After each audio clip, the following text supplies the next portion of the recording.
하나님의 말씀 오늘 신약성경 사도행전 13장 13절에서 25절까지 말씀 교독하겠습니다. 사도행전 13장 13절에서 25절입니다. 오늘 5월 20일 금요일 아침입니다. 5월 20일자 본문 사도행전 13장 13절에서 25절까지 교독하겠습니다. 신약성경 209쪽 10쪽입니다. 바울과 및 동행하는 사람들이 바보에서 배를 타고 밤빌리아에 있는 버가에 이르니 요한은 그들에게서 떠나 예루살렘으로 돌아가고 그들은 버가에서 더 나아가 비시디아 안디옥에 이르러 안식일에 회당에 들어가 앉으니라. 율법과 선지자들의 글을 읽은 후에 회당장들이 사람을 보내어 물어 이르되 형제들아 만일 백성을 권할 말이 있거든 말하라 하니 바울이 일어나 손짓하며 말하되 이스라엘 사람들과 및 하나님을 경외하는 사람들아 들으라. 이 이스라엘 백성의 하나님이 우리 조상들을 택하시고 애굽 땅에서 나그네 된 그 백성을 높여 큰 권능으로 인도하여 내사 광야에서 약 40년간 그들의 소행을 참으시고 가나안 땅 7 족속을 멸하사 그 땅을 기업으로 주시기까지 약 450년간이라. 그 후에 선지자 사무엘 때까지 사사를 주셨더니 그 후에 그들이 왕을 구하거늘 하나님이 베냐민 지파 사람 기스의 아들 사울을 40년간을 주셨다가 패하시고 다윗을 왕으로 세우시고 증언하여 이르시되 내가 이새의 아들 다윗을 만나니 내 마음에 맞는 사람이라 내 뜻을 다 이루라 하시더니 하나님이 약속하신 대로 이 사람의 후손에서 이스라엘을 위하여 구주를 세우셨으니 곧 예수라. 그가 오시기에 앞서 요한이 먼저 회개의 세례를 이스라엘 모든 백성에게 전파하리라. 요한이 그 달려갈 길을 마칠 때에 말하되 너희가 나를 누구로 생각하느냐? 나는 그리스도가 아니라 내 뒤에 오시는 이가 있으니 나는 그 발의 신발끈을 풀기도 감당하지 못하리라 하였으니. 아멘. 어제 녹화하는 게 음성이 되질 않아서 좀 안타까운데 어제 묵상이 바로 그 1차 전도 여행이 시작되는 시점입니다. 오늘은 그것이 어떻게 진행되고 전개되는지에 대해서 이야기하고 있는 부분인데 이 버가라는 곳에서 그 마가 요한, 마가라고 마가복음을 쓴 사람입니다. 마가 요한 헷갈리시면 안 됩니다. 마가 요한이라고 그러니까 어떨 땐 요한이라고 그러고 어떨 땐 마가라고 그러니까 헷갈리는데 마가라고 생각하시면 돼요. 마가 요한이 이탈해서 선교단 이탈해서 돌아갔습니다. 그렇지만 더 나아가서 비시디아 안디옥, 왜 비시디아 안디옥이라고 그러냐면은 이들이 보낸 교회, 모교회, 파송교회가 시리아 안디옥이기 때문에 그걸 헷갈릴까봐 이름이 지역이 터키 남부에 있는 지역입니다. 지금 키프로스 구브로가 이것도 나중에는 번역을 바꿔야 되는데 구브로라고 번역된 것이 우리가 세상에서 말하면 키프로스 섬입니다. 제주도랑 비슷해요. 그래서 거기서 저쪽으로 건너간 곳이 육지로 건너간 곳이 북쪽으로 올라간 것이 비시디아 안디옥까지 간 것이죠. 거기서 유대인 회당에서 강론할 기회를 얻게 되죠. 바울이 쭉 회당에서 이야기하는 강론하는 내용이 오늘 주 내용입니다. 사도 바울이 다니면서 그 회당에서 어떤 식으로 복음을 전했겠구나라는 것을 오늘 샘플 하나로 보여주는 것이죠. 다른 데는 회당에서 무슨 얘기를 한 것이 뭐 이렇게 나옵니다만 이 사도 바울이 유대인들을 대상으로 회당에서 이런 식으로 설득하고 복음을 전했겠구나라는 샘플이 오늘 나오는 것이라고 볼 수 있어요. 바울 얘기를 보면 뭐 이스라엘 역사의 압축이기도 하고 그것이 예수 그리스도와 어떻게 연결되는가 이걸 얘기를 하는 건데요. 오늘 앞부분입니다. 그래서 하나님이 자신의 조상을 택하고 또 권능으로 출애굽시켰고 또 광야에서 참으셨지만 광야에서 인도하셔서 약속대로 가나안 땅을 기업으로 주셨다. 다 아는 이스라엘 내용을 압축해서 요약하고 있죠. 또 그 후에 사사시대 이후에 사울과 다윗을 왕으로 세우시고 또 다윗과 언약을 맺으셔서 다윗의 후손 중에 구주를 보내시고 메시아를 보내기로 하셨는데 바로 그분이 예수 그리스도다. 결국 귀착되는 거예요. 그러니까 결론 나는 건 어디로 향하냐면은 예수 그리스도를 향하고 전하는 것이죠. 오늘 질문은 이겁니다. 하나님은 구원을 위해 어떻게 인도하셨는가? 하나님은 구원을 위해 어떻게 인도하셨는가? 이것이 오늘 질문이에요. 먼저 그 13절에서 16절까지 말씀, 하나님의 섭리와 역사로 인도하시는 것을 볼 수 있죠. 바나바와 바울 일행은 그부로 키프로스 섬, 바보가 멍청이 그런 뜻이 아니고 이름이 희한하게 그거예요. 거기가 키프로스 섬의 중심 도시예요. 우리로 치면 처음에는 서쪽으로 왔기 때문에 동쪽에서부터 서쪽으로 이동했기 때문에 그 먼저 왔다가 우리로 치면 서귀포에 왔다가 제주시로 오는, 그래서 제주시에서 절로 넘어가는 뭐 이런 건데 바보가 그 키프로스 섬의 주도였어요. 도시였어요. 그래서 거기서 떠나가지고 이번에 이제 육지로 올라가는 겁니다. 우리로 치면 녹동, 진도 뭐 이런 식으로 이제 육지로 넘어가는 거예요. 위로 배 타고 올라간 거예요. 밤빌리아 버가라는 곳으로 이동했어요. 근데 그때 사단이 일어납니다. 뭔 이유인지 잘 모르겠어요. 그때 동행했던 이 마가 요한이라고 부르는 마가복음을 지은 제자죠. 여러분 기억나십니까? 베드로가 옥에 갇혔을 때 누구의 집이라고 그랬죠? 마가 요한의 어머니 집이라고 그랬잖아요. 그러니까 열심히 했던 것 같아요. 나중에 마가복음도 짓고 한 대단한 제자고 베드로의 굉장한 측근이고 수제자로 보여요. 그렇지만 그때는 누굴 따라다녔냐면은 이 사도 바울과 바나바 일행을 따라서 1차 전도여행을 간 거예요. 근데 뭔 이유인지 모르겠어요. 이탈해서 예루살렘으로 돌아가 버렸어요. 여러분도 그런 걸 느끼지만 뭐 으쌰으쌰 해가지고 열심히 해봅시다. 근데 중도에 누가 나 못하겠어요 하고 가고 있는 중인데 나 못하겠어요 하고 중도 탈락해버리면은 나머지 사람들은 어떻게 합니까? 김 빠지죠. 그런 느낌 아시죠? 그러니까 이게 뭔지는 모르지만 선교단 전체에 좋지 않은 영향을 준 것만은 틀림없어요. 이것이 계기가 됐어요. 이것이 이제 문제가 돼가지고 1차, 2차, 3차 뭐 전도여행을 계속하는데 2차 전도여행을 떠날 때 바나바와 바울이 이것 때문에 싸우고 각각 가요. 바나바는 마가 요한을 데리고 가자. 그랬더니 사도 바울은 뭐라고 그럽니까? 바나바 사도는 데려가자 그러고 사도 바울은 안 된다. 이 중도에 이탈해가지고 또 그런 식으로 또 하고 그러면은 전체 악영향을 끼친다. 저는 둘 다 일리가 있는 말 같아요. 그래서 이 문제 때문에 자칫 선교여행 자체가 무산될 수도 있는 위기거든요. 어떻게 보면 또 위기입니다. 위기는 항상 외부적으로도 오고 내부적으로도 와요. 근데 이것도 하나의 선교단 잔체의 어려움이라고 할 수 있는 것이죠. 근데 저는 오늘 여기 말씀에서 은혜가 되는 게 그런 일이 있었어요. 그러면은 그것 때문에 뭐 어떻게 수습하고 어떻게 막 하고 막 분명히 2차 전도회 때 갈라질 만큼 각각 바나바와 바울이 갈라질 만큼 큰 데미지가 있었던 건 사실인데도 그런 얘기를 언급하지 않아요. 그 내부적으로 여러 가지 어려움이 있었을 텐데. 근데 14절에 보세요.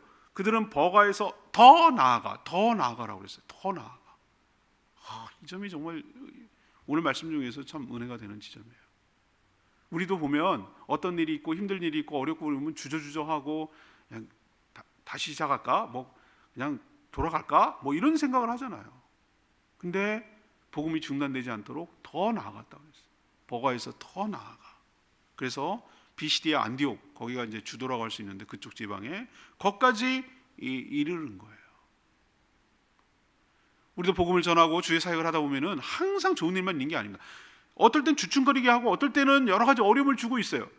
주저앉고 싶을 때가 있어요. 그렇지만 오늘 이 선교단도 마찬가지라고 생각해요. 그것이 주는 영향이 크거든요. 그렇지만 이들은 그런 것에 때문에 포기하지 않고 복음이 계속 전진하기 위해서 더 나아가 버가에서 더 나아가 비시디오 안디오까지 계속 그 복음을 수행해 나가고 묵묵히 그 복음 전파하는 것을 수행해 나가는 이들의 태도에서 도전이 된다 이 말이죠.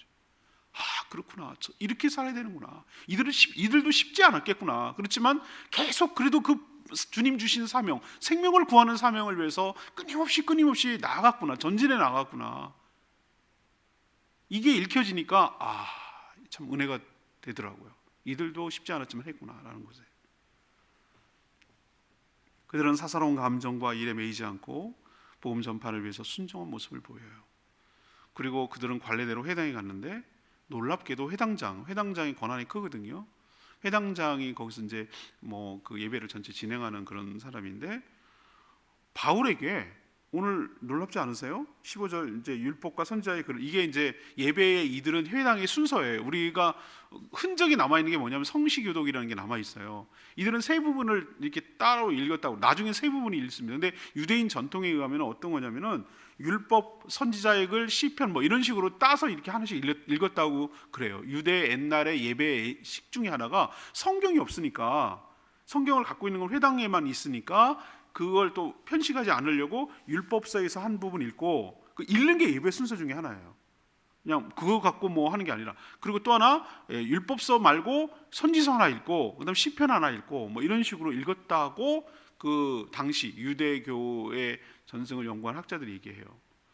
그래서 읽고 난 다음에 갑자기 물어요. 형제들아, 만일 백성들에게 권할, 그 형제들아 라고 말하는 것은 모처럼 유대에서 왔다 하니, 예루살렘에서 왔다 하니 사도 바울하고 바나바에게 말할 기회를 주는 거예요. 이게 놀랍지 않으세요, 여러분? 강론할 기회를 줘요. 만약에 이때 당시만 해도 이 회당장이 바울과 바나바의 정체를 몰랐다, 그냥 유대인이라는 이유만으로, 랍비 같으니까 보니까 그랬던 이유만으로 이렇게 했던 기회를 준 거라고 저는 봐요. 만약에 사도 바울이 복음을 전하기 위해서 준비해서 여기 왔다라고 한번 시켰을까요? 저는 아니라고 봅니다. 하나님의 섭리와 이거는 우리가 상상을 초월하는 거예요. 우리는 우연처럼 보이지만 우연을 빙자한 하나님의 역사는 놀랍게 아주 섬세해요.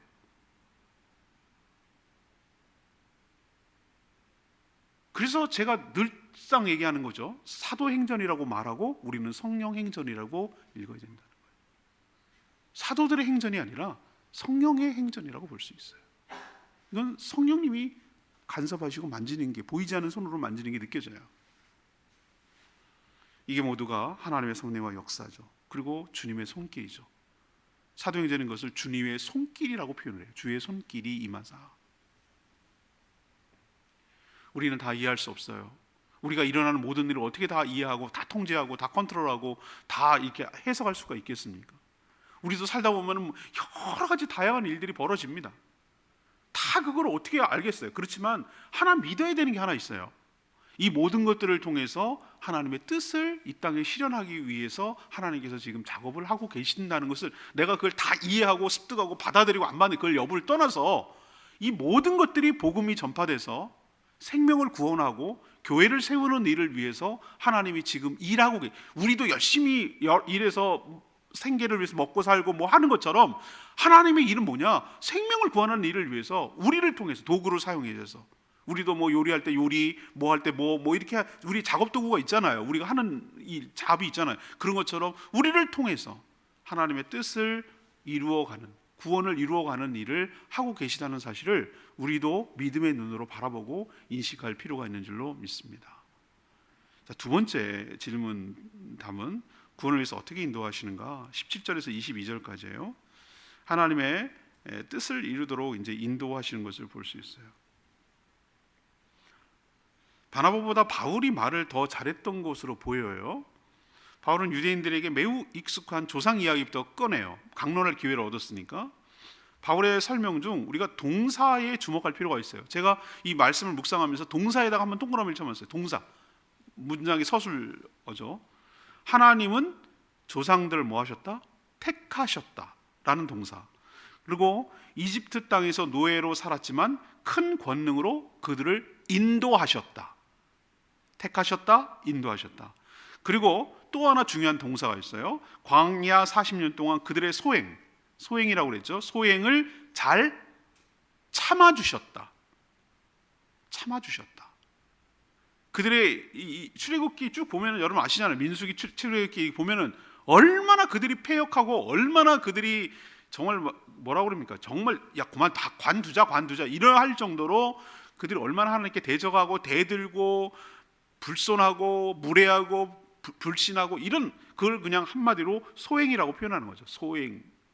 소행을 잘 참아주셨다. 이걸 우리에게 다 적용할 필요가 있습니다. 동사를. 그리고 이미 가나안에 살고 있던 7 부족을 다 멸하시고 다 내쫓으시고 죽이시고 그 땅을 기업으로 주셨다. 이게 450년 정도 된다. 여기까지만 딱 정리해 놓으면은 이걸 우리에게 적용하면 어떻겠습니까? 이스라엘만 그렇습니까? 아니죠. 하나님께서 우리를 똑같이 택하셨다. 그리고 우리가 죄악 가운데 사단의 권세 가운데 있었지만 노래했었지만 큰 권능으로 우리를 구원하시고 끄집어내어 주셨다. 그렇게 구원을 받았으면은 은혜를 생각하고 감사하게 살아야 되는데 배은망덕한 우리의 삶을 하나님께서 잘 참아주셨다. 그리고 끝내 그 약속의 땅을 하나님께서 기업으로 주셨다. 우리도 주실 것이다. 우리는 미래형으로. 아니, 이미 주신 것도 있고 주셨다고 보는 거죠. 주 안에서 살아가는 거니까 주셨다. 이것을 우리에게 적용할 수 있는 거예요. 이 얘기를 지금 복음의 얘기를 하는 거예요. 복음의 얘기를. 이스라엘의 역사를 빗대서 그 복음을 지금 전하고 있는 거죠. 그 뒤에 얘기합시다. 그 후에 이제 그 7 부족을 차지한 뒤에죠. 사사를 보내셨고 사무엘 선지자를 보내 왕을 바라는 그들의 요구대로 사울을 세우셨으나 결국 폐위되고 결국 하나님의 마음에 맞는 이분이 굉장히 중요합니다. 하나님의 마음에 맞는 다윗을 왕으로 세우시고 22절 하나님의 뜻을 다 이루겠다고 약속하셨다. 유대인이라면 이 모르는 역사가 아니에요. 이게 이스라엘 역사의 핵심이잖아요. 우리도 성경을 통해서 익히 알고 있는 역사고. 그런데도 재차 언급하는 이유는 뭘까요? 왜 이런 얘기를 역사를 쭉 끄집어낼까요? 결국 이 모든 역사는 하나님의 뜻을 이루는 과정이며 지금도 하나님은 구원의 완성을 위해서 너희들을 인도하고 계시다라는 것을 깨우치기 위해서 역사가 우연히 일어나는 것이 아니라 그 하나님의 거대한 구원에 향해서 지금 목적을 향해서 나아가고 있다는 것을 깨우치기 위해서 이스라엘 백성들에게 이렇게 이야기하는 것이죠. 우리도 한 개인의 역사 그리고 전 우주의 역사를 우리가 다 섭렵하고 다 완벽하게 이해할 수는 없어요. 그러나 물은 다 거슬러 올라가진 않아요. 물은 도도하게 아래로 흘러고 바다로 흘러가요. 그런 것처럼 우리도 하나님께서 종말을 향해 나가시는데 그 종말의 끝은 무엇인가? 우리의 구원의 완성을 향해서 지금도 모든 역사의 방향, 흐름, 큰 흐름은 그 방향. 물론 디테일하게 나가는 아주 세세하게 나가고 한 개인의 역사를 보면은 역행하는 수도 있고 뒤집어지는 수도 있고 뭐 여러 가지 우여곡절들 많고 물살도 보면 거대하게 강물이 갈 때 막 물결도 치고 회오리도 치고 막 소용돌이도 치고 거품도 일어나고 막 파도처럼 넘어오고 수많은 여러 가지 일들이 현상이 일어나지만 커다란 거대 담론을 보면 커다랗게 흘러가는 거대한 물줄기는 어디를 향해 가는가? 하나님께서 당신의 뜻을 다 이루겠다. 다윗에게 언약했던 내용이죠. 그 뜻을 이루는 게 뭐겠어요? 구원이죠. 그 뜻이 좀 있으나 얘기하겠지만 그 뜻이 핵심이 예수 그리스도죠. 그것을 통해서 모든 구원을 이루겠다라는 것을 지금도 저는 이루어가고 있고 하고 있는 거죠. 그래서 우리는 하나님을 기쁘시게 하는 게 뭔가? 하나님의 뜻을 이 땅에 실현하는 것이 하나님의 그 기쁘신 역사를 동참하는 것이에요. 그게 영광을 같이 얻는 것이에요. 하나님이 받을 영광을 우리도 함께 받을 누리는 것이 거기에 편승하고 같이 동참해야 하는 거예요. 그 영원 구원에 있어요. 영원 구원. 이 뜻을 잘 헤아리고 알아듣는 말씀을 읽을 때 그것을 잘 캐치하고 알아듣는 저희 모두가 되기를 원합니다.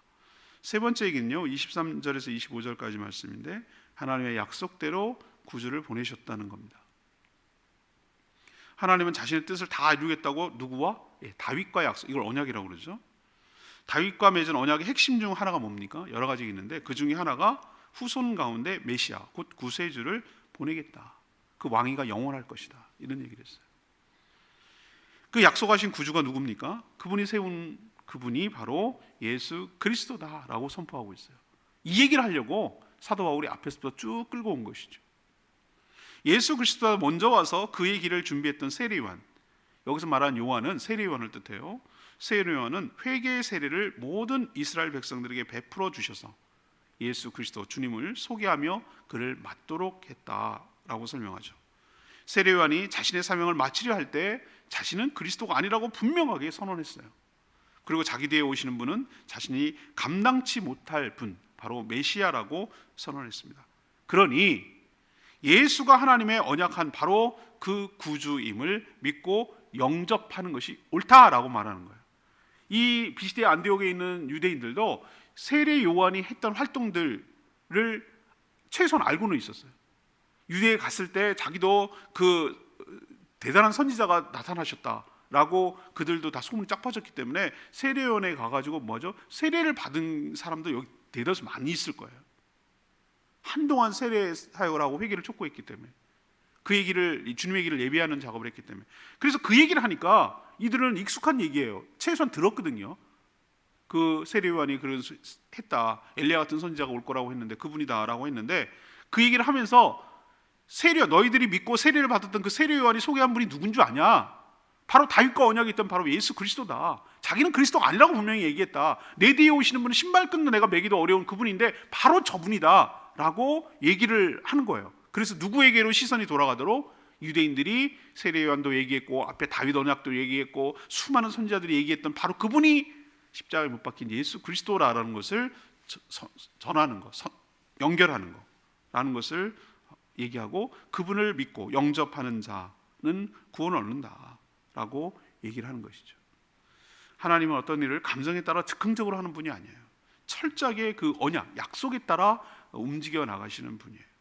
예수 그리스도가 바로 그 언약의 실체이고, 장차 그를 믿는 모든 자들은 구원하실 분, 메시아인 것을 지금 사도 바울이 전하고 있어요. 우리도 역시 이 사도 바울이 전했던 얘기, 모든 복음의 핵심은 바로 예수 그리스도가 나의 구세주다. 그분이 나를 구원하실 분이다. 그분을 통해서만 내가 구원을 얻는다 라는 것을 결국은 얘기를 하는 것이, 다 쪼리고 하나만 딱 얘기해라. 복음이 뭐냐? 바로 예수라는 그분이 그리스도다 라는 걸 전하는 게 핵심인 것을 기억하길 바랍니다. 오늘 레마의 말씀 22절 말씀, 내가 이세 사무엘상 13장 14절에 나오는 말씀을 인용한 건데요, 제가 이세 아들 다윗을 만나니 내 마음에 맞는 사람이라 내 뜻을 다 이루라 하시더니. 전 참 다윗이 참 부러운 사람 같아요. 여러분, 다윗이 허물이 없습니까? 큰 허물이 두 가지나, 바스바 사건도 있고 인구조사 사건도 있고 참 허물이 있어요. 왜 완벽하겠어요? 그런데도 불구하고 하나님은 허물이 없고 완벽하고 퍼펙트하고 그래서 말하는 게 아닌 것 같아요. 저희가 생각할 때는 다윗이 참 좋은 점은 뭐냐면 하나님을 지극히 사랑한 것 같아요. 제가 그게 느껴져요. 정말 하나님을 사랑하고 하나님을 위하고 하나님께 순종하려는 마음이 있어요. 그는 잘못했어요. 근데 뭐랍니까? 바세바 사건 이룰 때도 회개를 촉구할 때 즉각 변명도 안 했어요. 즉각 하나님 앞에 회개하고 잘못을 구하고, 그런 태도가 참 다윗다운 것 같아요. 그 사람이 완벽하지는 않아요. 뭔지는 모르겠어요. 그 하나님 마음이죠. 우리가 어떻게 하나님 마음을 알겠어요? 그렇지만 분명한 것은 하나님이 이 어떤 한 개인을 두고 말이죠, 이렇게 극찬한 경우는 참 드물어요. 그죠? 마음이 합했다고 그러잖아요. 마음에 맞는다고 그러잖아요. 어떻게 사람이 하나님 마음에 맞냐고요. 다 부족하죠. 그런데 이렇게 말하는 경우는 참 대단한 것 같아요. 그래서 그와 언약을 맺습니다. 언약의 핵심 내용은 아까도 말했지만 왕위가 영원하고 견고할 것이다. 그리고 그 후손 중에서, 그 후손을 통해서 구세주가 태어날 것이다. 이 얘기를 한 거거든요. 그 언약은 여러분 다 이루어진 거 여러분 아세요? 예. 우리도 이 말에 좀 도전이 돼야 될 것 같아요. 아, 그렇구나. 우리가 완벽해서가 아니라 좀 하나님의 마음이 코드가 맞는다 그러죠. 뭔가 통하는 게 있다 그러죠. 우리도 뭐 얘기를 해보면은 참 대화가 잘 통하는 사람이 있고, 뭐 처음 만났는데도 뭔가 잘 이렇게 소통이 잘 되는 사람이 있고, 그렇다고 그러잖아요. 뭔가 이렇게 뭐 결혼 정년기에 있는 그 청춘 얄명들이 그러잖아요. 당신은 이상형이 뭐냐? 뭐 말이 잘 통하고 마음이 잘 통하는 사람이면 된다고 이렇게 얘기하는 사람도 들어봤어요. 근데 하나님이 아마 그런 것 같아요. 마음이 다윗과 잘 통한 것 같아요. 그러니까 이런 언약도 받을 수 있고 한 거 아닐까, 이런 생각도 좀 들기도 하고. 우리도 참 부족하지만 이 다윗같이 어떻게 감히 견주겠어요. 그렇지만 우리도 정말 주님의 마음에 맞는, 주님의 마음을 시원하게 하는, 주님이 참 기뻐하는, 제 마음 보면 난 기분이 좋아, 정말 나랑 뭔가 코드가 맞는 것 같아, 하나님 입장에서요, 다 부족하고 미약하지만 우리가 그렇게 돼서 다윗처럼 존귀하게 쓰임받고, 또 다윗을 통해서 모든 많은 큰 역사가 일어났듯이 또 마음에 맞기 때문에 그 언약이 주어지고 언약대로 또 이루어진 것처럼 우리도 하나님의 마음에 맞는, 그래서 하나님 마음을 시원케 해드리는 다윗과 같이 살아가는 그런 복된 인생이 되기를 간절히 축원합니다. 오늘 말씀 붙들고 기도하기 전에 우리 찬양지 128장 부르고 기도하는 시간 갖겠습니다. 찬양지 128장에는 문들아 머리 들어라 128장입니다.